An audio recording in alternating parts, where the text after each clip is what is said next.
wonderful thoughts. So yeah, would love to make sure that we get to some of these questions tomorrow, if not today. Let's move towards the confrontation piece, and this is slide number 23, the next slide.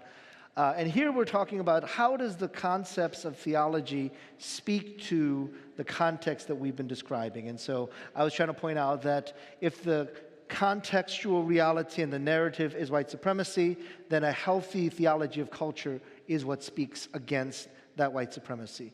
A embodied spirituality that shows something different from what the world is doing. So I want to pick up on that in terms of how confrontation works out of that reality of embodied spirituality.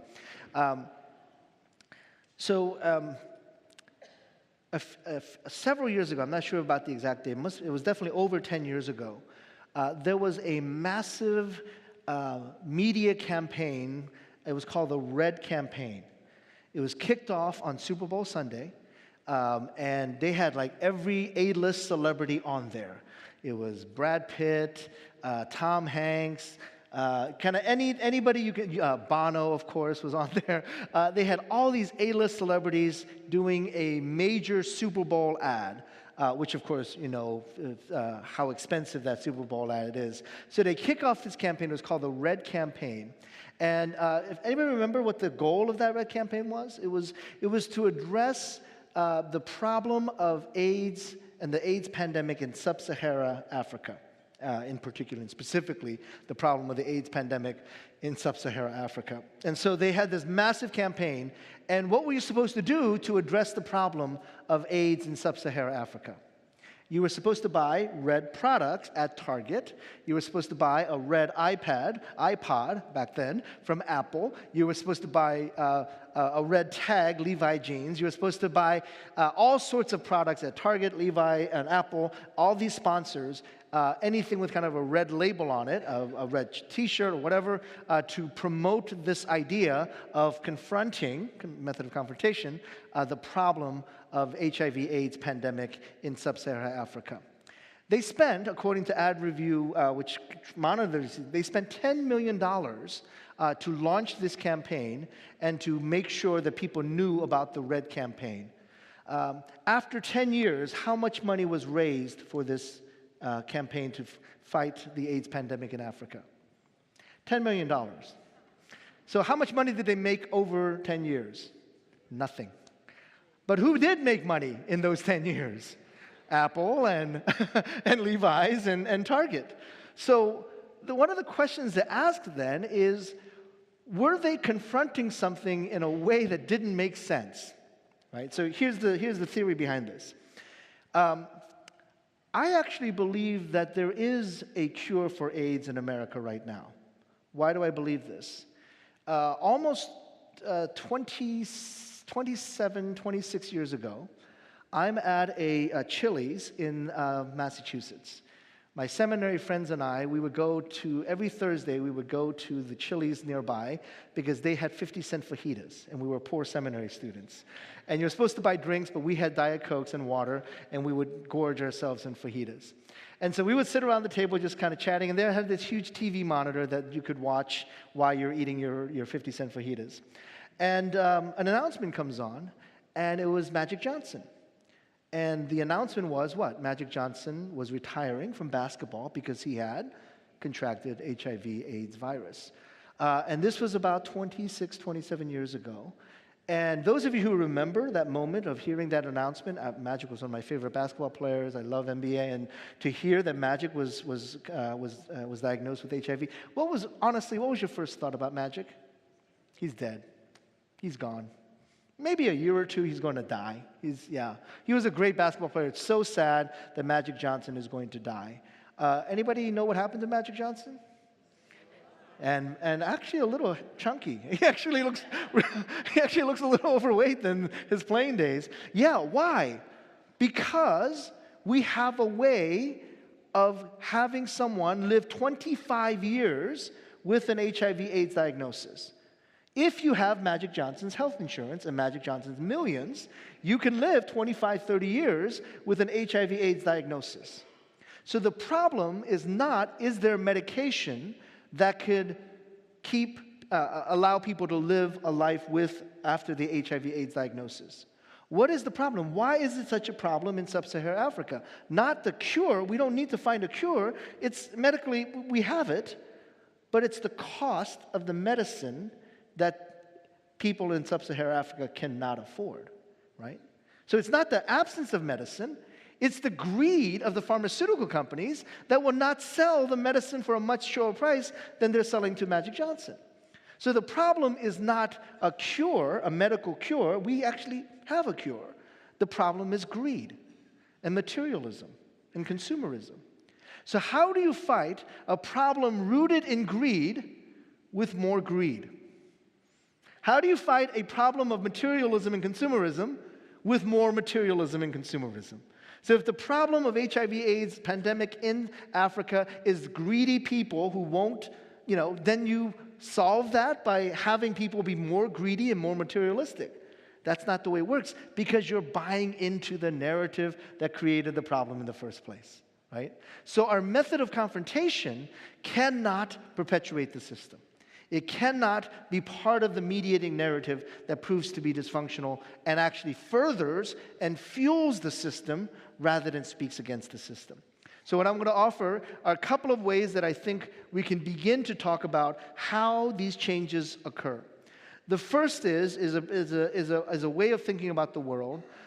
It's called systems thinking that I learned from Doug and Judy Hall, who were my mentors at Gordon Conwell. And the way they describe it is this. There's a book, go to the next slide. There's a book they wrote called The Cat and the Toaster. I love this illustration. I use it everywhere I go. And that our methodology of confrontation needs to take into account the cat and toaster reality. Here's how this works. When you have a cat, there are certain ways that you relate to the cat that is different, I would hope, from the way you relate to a toaster. Now, I know for many now, toasters are obsolete. Nobody has toasters anymore. But imagine back in the day when toasters were a thing, how you would deal with a toaster and how you would deal with a cat. For example, you have a toaster in your house that doesn't work. And you say, hey, you've got a couple of multiple degrees. Maybe one of them is in toaster fixing. So you bring the toaster tomorrow, and you ask me to fix your toaster. Say, hey, I'll give it a shot. So I bring the toaster to the pulpit. I have pliers and a soldering iron and a screwdriver and all these other tools. And I start taking the toaster apart. And I say, oh, I think this is your problem. And we fix that problem, and then we put the toaster back together. And I say, here's your toaster. And lo and behold, you take it home, and you plug it in, and the toaster works. Fantastic. And you're very excited that I fixed your toaster. So the next day, you come back and say, you did such a great job of fixing your toaster. Would you be so kind as to fix my cat? My cat's acting a little strange, and my cat's acting a little weird. So sure, I put the cat here and bring out the pliers and the soldering iron and the wrench and the screwdriver. And unless you really hate cats, you're really a dog person, you are probably going to stop me from treating the cat the way I treated the toaster. Please do that. Unless, again, you really hate cats. Because you don't treat a cat the way you treat a toaster. One is a mechanistic entity, and the other is an organic entity. In fact, one of the things that we do when we talk about reproduction or duplication, such as church growth or evangelism or growing the church, is we have to understand that toasters and cats reproduce differently. How do you reproduce toasters? Well, you get a blueprint for a toaster, and you have specifications on how that toaster is put together. And you create a factory and an assembly line, and you put that toaster together. And at the end of many, many months and years, you could have 1 million toasters that you can send anywhere in the world because you followed a blueprint, and you have essentially one thing that is multiplied 1 million times. Now, how do you multiply and reproduce cats? Don't give me gory details, but you put 2 cats in a room, right? And then let nature take its course. Maybe a little candlelight, Barry White, whatever it takes to get cats in the mood. That's how you reproduce cats. But you put 2 toasters in a dark room with candle and Barry White, you're still going to end up at the end of the day with 2 toasters. It is an impossibility that those 2 toasters are going to reproduce through the natural organic way, because a mechanistic system operates differently from an organic system. Now, when you reproduce cats, each cat will have its own personality. each cat will kind of go their own ways, literally, so you can't herd the cats. You're going to have cats that are moving in a lot of different ways because they are organic and unique and special, and so that's what cats do. You make 1 million toasters, what is the one thing that the toaster will do? It will toast bread, and that's all it will do. It would not have a personality. It would not have anything unique about it. It would just toast bread. So you send a toaster to a place where there's no electricity, that toaster is useless. You send a toaster to a place that has no sliced bread, that toaster is now useless. You send a toaster to a place where their main staple food is rice and not bread, that toaster is useless. So what we're seeing, though, when we talk about addressing problems in our culture or growing the church or dealing with issues in the world around us, we are actually following the formula of multiplying toasters when actually we need to be multiplying cats. So here's how multiplying toasters work. There is a church, let's say randomly Southern California, that has decided there's a particular way churches should be run. And they write a book, let's call it The Purpose-Driven Church, and they write out all the details of how churches should work. And they give you all the blueprints of how to multiply your church and to grow your church. Follow the formula, follow the blueprint, and you will have a church that is going to grow and multiply and reproduce. Now, it turns out that your church in Northern California, or in Houston, Texas, or in New York City, or maybe importantly in Bangladesh, in Kenya, in South Africa, in South Korea, they're not going to actually want that toaster. And that the toaster is useless in these places where the context is very different. So what we need to think about is not how do we follow a blueprint so that we can have 1 million toasters and 990,000 of them are useless because they don't like bread, they don't have electricity. We have to figure out how do we think about an organic reproduction, an organic growth. And that kind of growth is not rooted in following a blueprint that gives you a set of instructions on how to make this work. That kind of growth is based upon relationships, on actual physical, human, social, spiritual contact with one another. So how do we grow cats rather than toasters? And one of the ways I want to address that is by looking at something called systems thinking and the differentiation, if we go to the next slide, between a primary culture and a secondary culture. Secondary culture is the toaster. Primary culture is the cat. And again, most of our ways of addressing injustice falls into the category of secondary culture. Here's the difference between primary culture and secondary culture. That's on the left, primary. On the right is secondary. Some might notice the difference between pre-modern and modern, pre-industrial and post-industrial culture. Primary culture is much more of a tribal culture. It is much more about people and relationships. And in fact, how you get ahead in primary culture is based upon who you know, not necessarily what you know. Secondary system, which is a little more industrial, industrial culture is more impersonal. And what you know is more important than who you know. Primary culture is a little more mystical, spiritual, whereas secondary culture is more scientific, cognitive, again, kind of the modern perspective. Primary culture focuses on oral, personal, visual communication. Secondary culture focuses more on written communication. So it was mentioned earlier that I worked at MIT for a number of years. MIT students are off the charts secondary culture. I mean, they were way off the charts in terms of secondary culture. And in fact, I remember learning about email through my MIT students. This is way back when email was first starting to be used. My students at MIT were using it way ahead of everybody else. And what I remember is 2 roommates. They're in the same room. The back of their chairs are touching. They're both facing their monitors, and they're text messaging and EMing each other, even though they could just turn around and talk to each other, because written and communication through machine is more convenient for an MIT student than actually turning around and talking to each other. So what happens in a secondary culture is we develop methods of confrontation that is along these secondary mechanistic approaches. So if you have a conversation in a secondary culture, and you all know now, even after MIT 20 years ago, most of our communication now is secondary, right? So how do we talk to one another? Talk to one another. Even with my wife, I text her. Yeah, I mean, I know that's sad. I text my wife if I need something from her. I don't call. I don't, walk down the stairs or walk up the stairs. I send a text message even when we're in the same house. So that's a communication through machines. My kids, they don't want to talk to me, but if I send them a text message, that's how I communicate. If I send them an Instagram, that's how I communicate with my kids. They don't want to talk to me face to face. They want a text message or a Facebook message or a Twitter message. So this kind of secondary cultural communication is now dominant in our world right now. However, most of social movements begin with primary culture, the relational piece of it. So if I'm not texting and I actually have to talk to a person face to face, that opens up a different level of communication because much of our communication is nonverbal, right? So think about texting my neighbor or emailing a neighbor and saying, hey, you got something good that's going on, versus I actually go down the street, knock on their door, that person makes a pot of coffee or a pot of tea, and we sit down at the table and we have a face-to-face conversation. And now I'm just not hearing the words, I'm also watching the body language.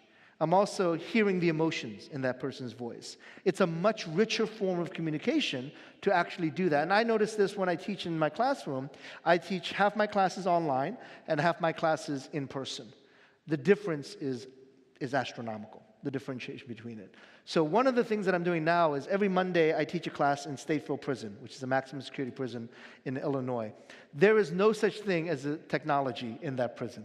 We're not allowed to bring computers in. We're not allowed to bring phones in. Clearly, the incarcerated inmates do not have any of those things either. So, it has changed the way I think about teaching. Because usually when I say, I didn't say something in class, I'm going to send you an email. I'm going to send you a notification. I'm going to let you click to a lecture I gave somewhere else. I can't do that. But what it does is it strengthens and deepens that 3 hours that I have with the incarcerated students. It's a very different form of communication.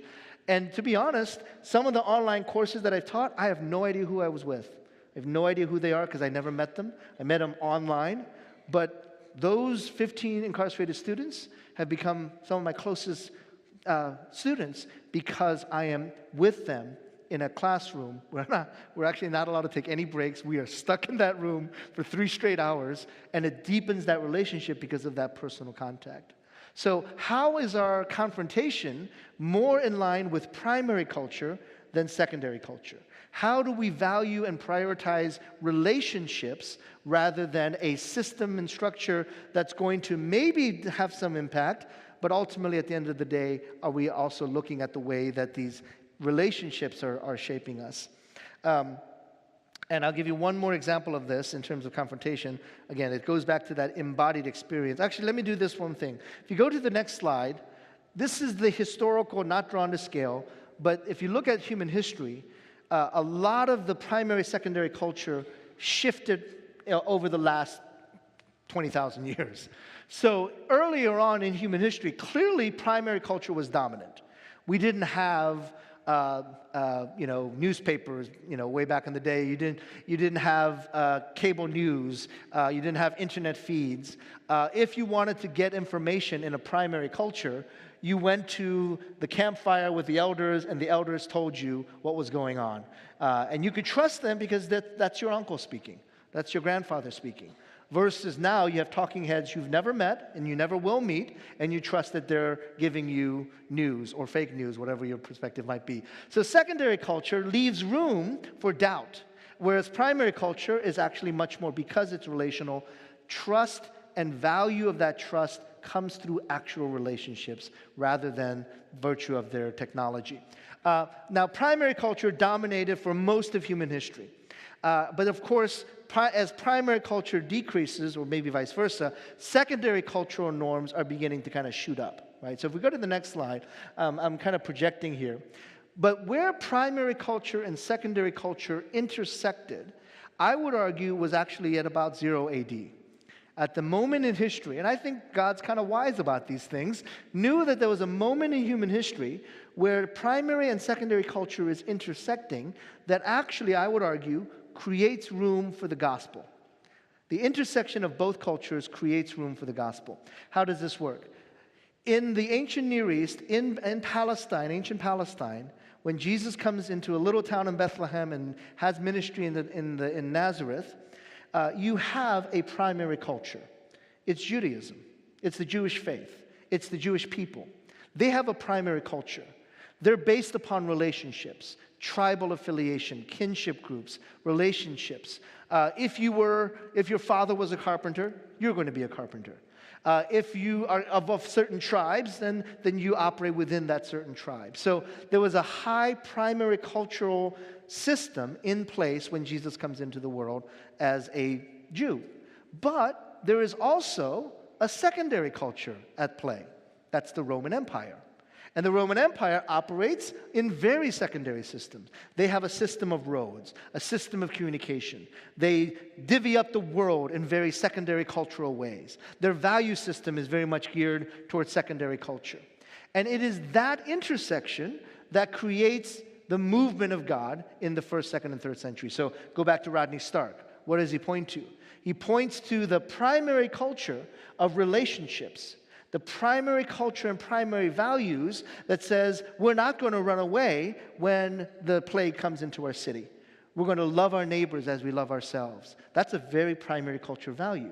We're going to care for them and give basic compassion, mercy, and justice, show that to the community around us. That's a very basic primary cultural value. But where does all this beautiful primary culture take place?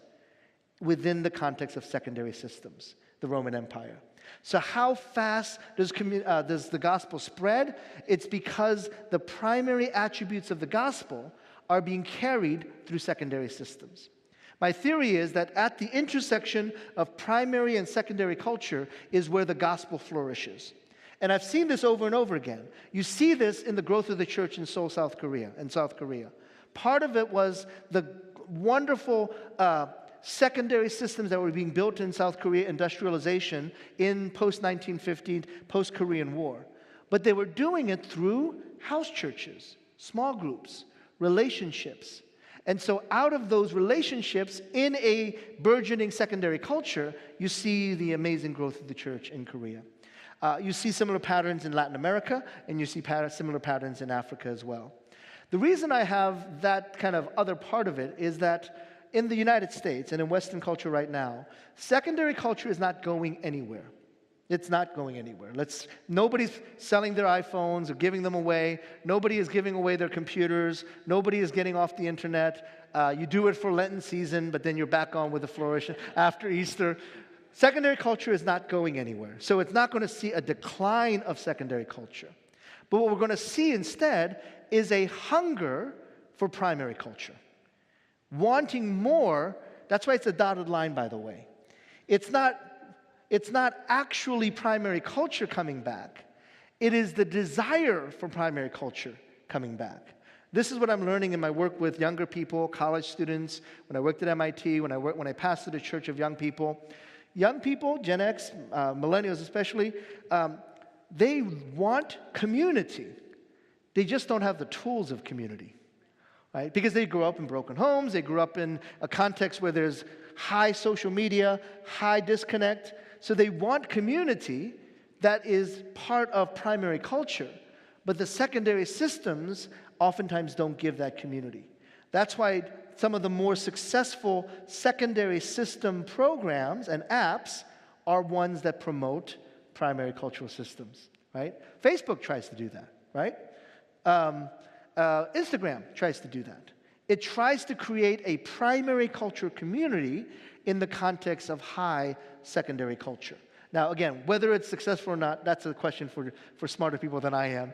But the issue is, in the midst of that very positive development, is it possible for the church to offer a primary culture that speaks to the hunger of a generation overly steeped in secondary culture?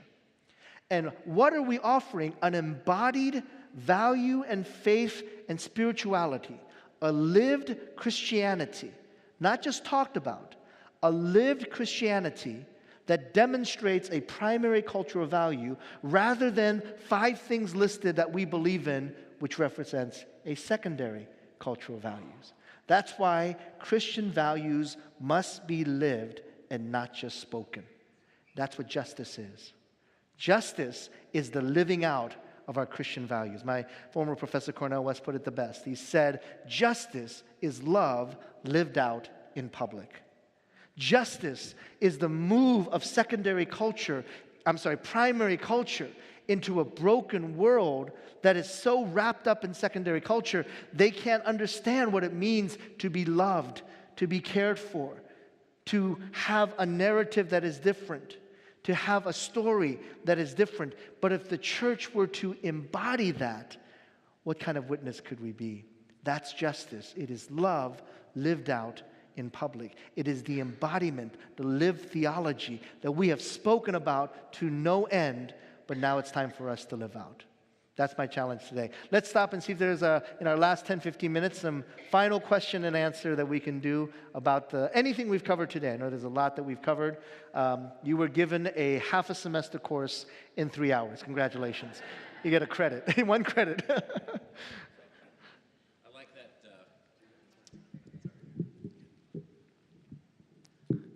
If I heard you right, looking at that from a historical perspective, yes. That's sort of where the primary culture and the secondary culture meet, sort of represents 0 AD. Did I hear that right? Give or take, yeah. Because we're at the moment that Christ comes in and the space that he comes into, which is the intersection of Hebrew and Roman culture. Yeah. So what I would argue is it's shaped more like this. It's good. The primary culture. Primary culture comes down. Secondary culture, they intersect. Yeah. And then those two cultures, imperfectly, move together up, rather than the parabola there. Yeah. Yeah, and I think I'm kind of looking at, and this is not drawn to scale. I can't put a timeline on this. I'm looking at kind of the sweeping trends of 20,000 years. I do see, though, a diminishing. I agree that they're probably moving together, and maybe we tilted this way, tilted on a what is that, the Y scale upwards. But I do see that primary culture has lost a lot of its power over society because we used to do everything through primary culture. All of our needs were met through primary culture. Now, I do think that some of this is returning back. So I'll give you another example of the difference between secondary and primary culture. In a secondary culture, and the other way of describing this is our needs are met through secondary or primary culture. In a primary culture, how do you get your needs met for food? You have a garden in your backyard, or you have a farm that you live on. You go and you take the vegetable out of the ground. There is a personal relationship to the food you're eating because you planted it yourself. And you know that lettuce is something that you have cared for, and when you bring it into the house, you know that it's clearly organic, you know clearly that you've cared for it, you know where it came from. That's primary culture connection to food. Secondary culture, you go to, what's the grocery store around here? Safeway. You go to a Safeway and you find a bag of pre-cut, pre-washed lettuce, and you trust them. You trust that it's been pre-washed. Don't trust them. It's not pre-washed. But you don't get lettuce out of the ground. You get pre-packaged lettuce in a plastic bag that has already been sliced up to just dump into a bowl. Now, that's secondary culture. You got to have a high level of trust to live in secondary culture because you have no idea who pulled that lettuce out of the ground, who cut up that lettuce, and do you really believe that who washed that lettuce? You don't know. So that's a disconnect between secondary and primary culture. But what I'm saying is that more of us are more likely to get our food and our needs met through secondary culture. Now, what's interesting, and maybe you're alluding to, is that there is now, organic farming, urban gardens, those kind of things are coming back. That reflects that desire to reclaim that primary culture. Because in a primary culture, most of our needs are met by relationships, by a direct connection to the means of production. In a secondary culture, we're 2 or 3 steps removed from that. And we still, when you buy your car, you do not know who made that car. When you eat food at a restaurant, some of you might, but generally speaking, you do not know who made that food and who farmed that food. We are several places removed from that, and more of our lives were becoming secondary. But now, again, I think the desire for primary culture is coming back. Yeah.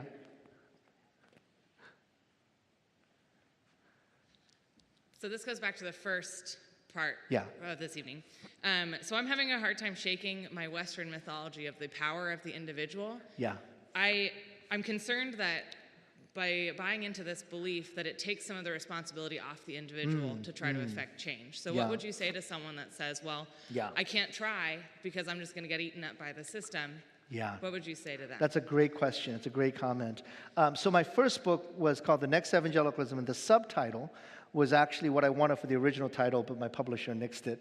It's called The Western Captivity of the Church. It was actually called, my original title was The White Captivity of the Church. The publisher changed it to a more watered-down title.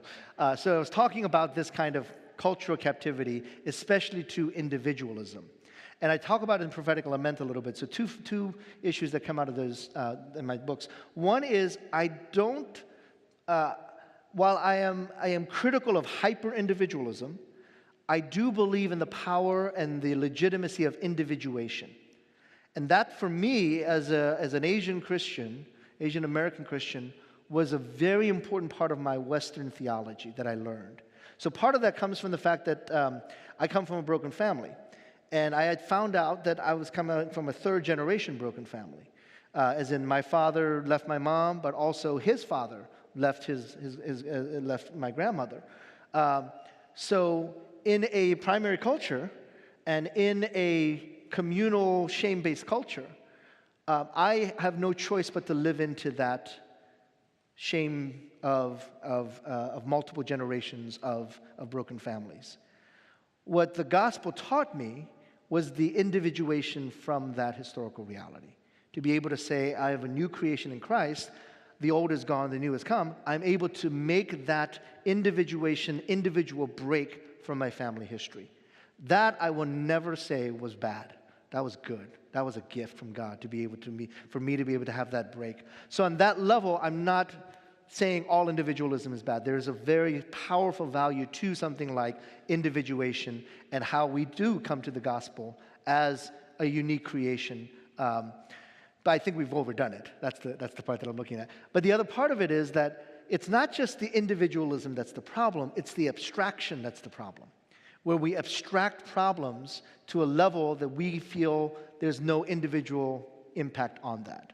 So when we abstract poverty, then we said, well, we can't fight poverty. How can one individual fight poverty? I agree with you. So we can't abstract these problems as poverty, but actually I heard that Jim's family is having some financial problems. Now you've moved it out of the abstract into the real. Immigration, that's a major issue. I can't deal with that. It's too big of a problem. But what happens if I found out that John is undocumented? Now it changes the equation. So I would say it's both, that we need to address the social structural, but I don't think we could ever lose the individual face of injustice and justice. Yeah. And then we'll come right down the line there. So you, along the way, talked about the narratives that fuel the injustice. And I didn't know if you actually said this and I missed it, but the confronting. How do we confront as a church the mediating narrative? Yeah, thank you. So one of the ways is there's a lot of, and I started with this, I needed to kind of finish this up. So one of the ways we can't do that is the example of the Red Campaign, right?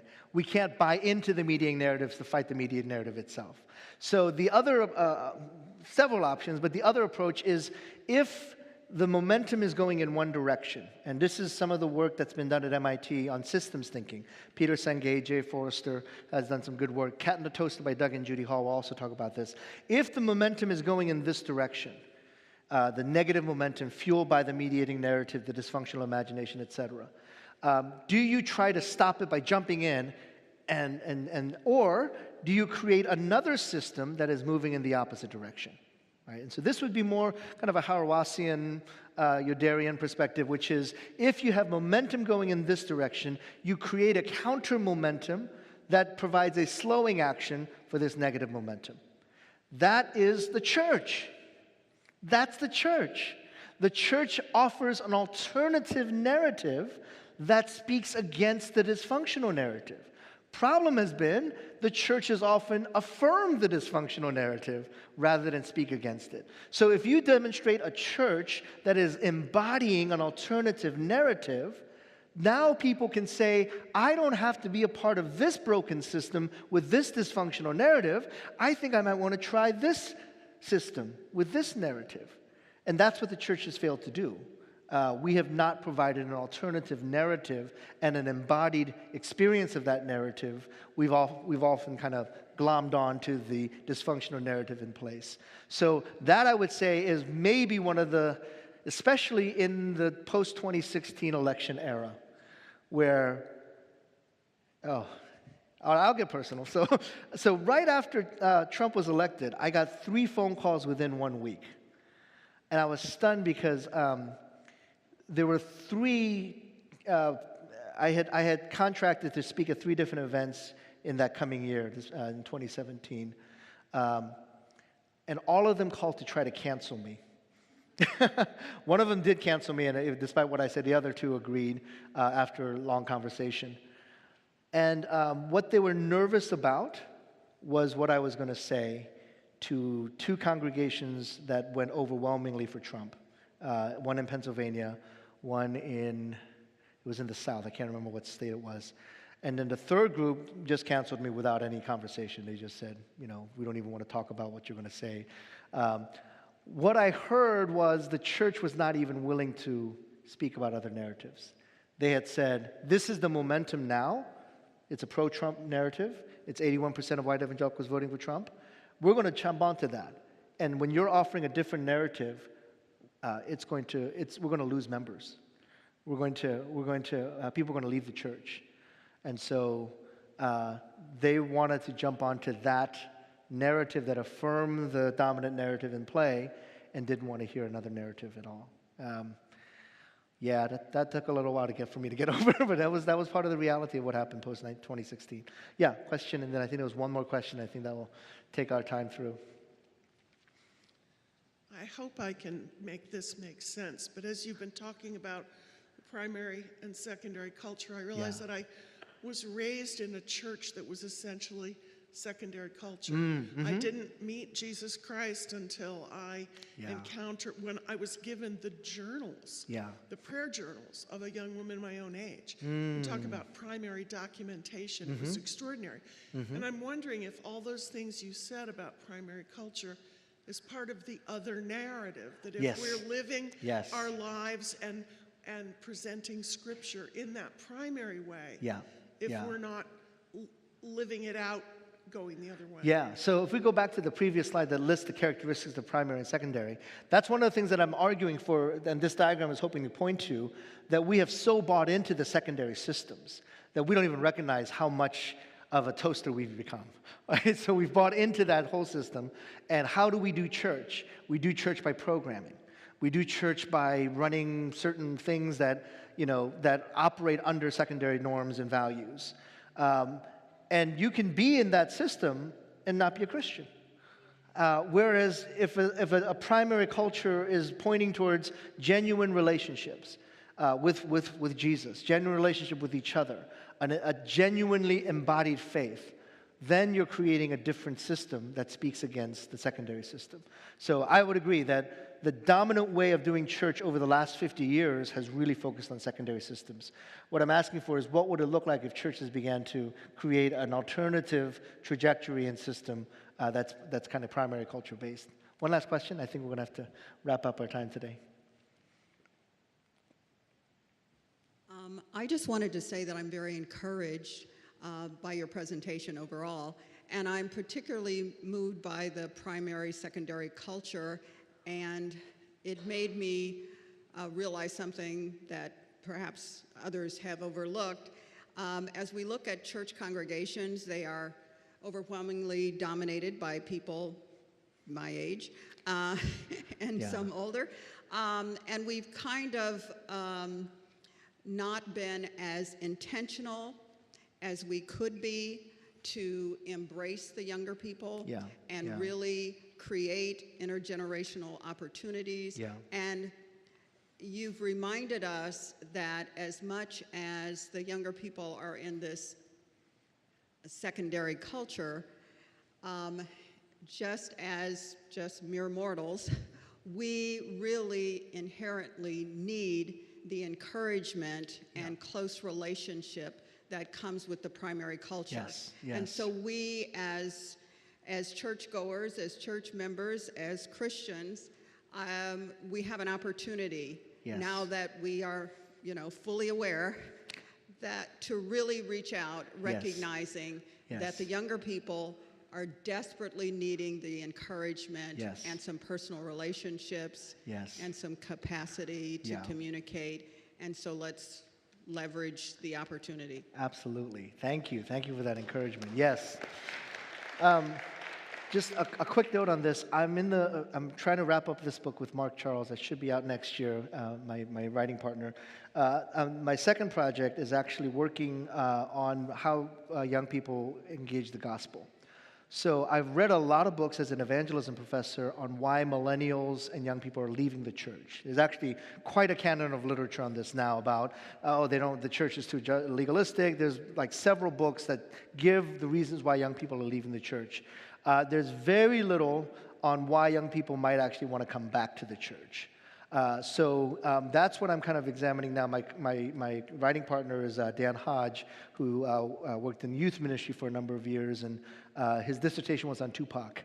So his kind of work has been on kind of youth culture and popular culture and the ways that popular culture speaks to the culture, to society more than even the gospel itself. So Dan and I, along with a marketing person, we're working on this research project, trying to address. We're in the initial stages, so these are very early preliminary findings after about 6 focus groups. But we hear this refrain over and over again enough that we think this is going to be a major theme, which goes back to I'm using this language, they're not, but this embodied primary culture, right? That's what they're looking for. They're looking for not the programs that make them feel good. They're looking for the lived reality of Christianity. They're looking for not just the 5 steps to be a better you. They're looking for the demonstration of the church that shows the actual love and compassion, mercy, and justice that Jesus speaks of. They want to see the church live it.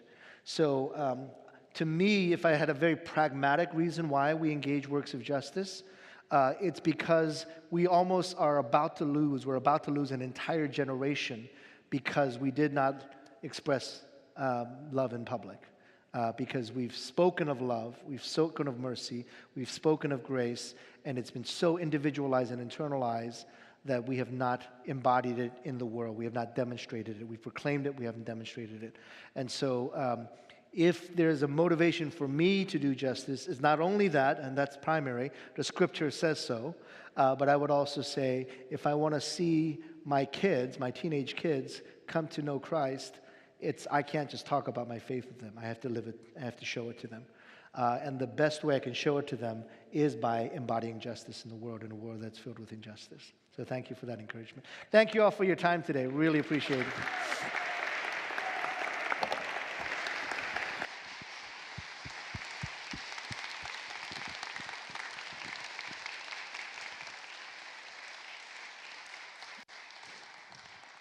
Thank you again. I'll just say 2 quick announcements. If you wrote down questions, there's people at the back with baskets. Pam and Sabina are back there. You can give them your questions, and we'll ask them tomorrow at the Q&A. There's also a table in the narthex that has a bunch of his books on it. You can purchase some of the books. They're $15 each, and there's a cell phone connected to Square, so you can use your credit card if you want to buy some of those books. Secondary culture, but you met him today, which I think helps speak more of what is inside of those books. I'm going to say a quick prayer for us, and then we'll be out of here. Gracious God, we give you thanks for this afternoon and for the chance to have Soong-Chan with us today. God, I pray that your spirit would continue to grow in us and to enliven us and to pray more about these things that we processed today, God, and about what it looks like to live an embodied faith, to live love in our communities, God. Help us do that and help us continue to just mature in wisdom by following after Jesus Christ. We pray this in his name. Amen. God bless you all. Thanks.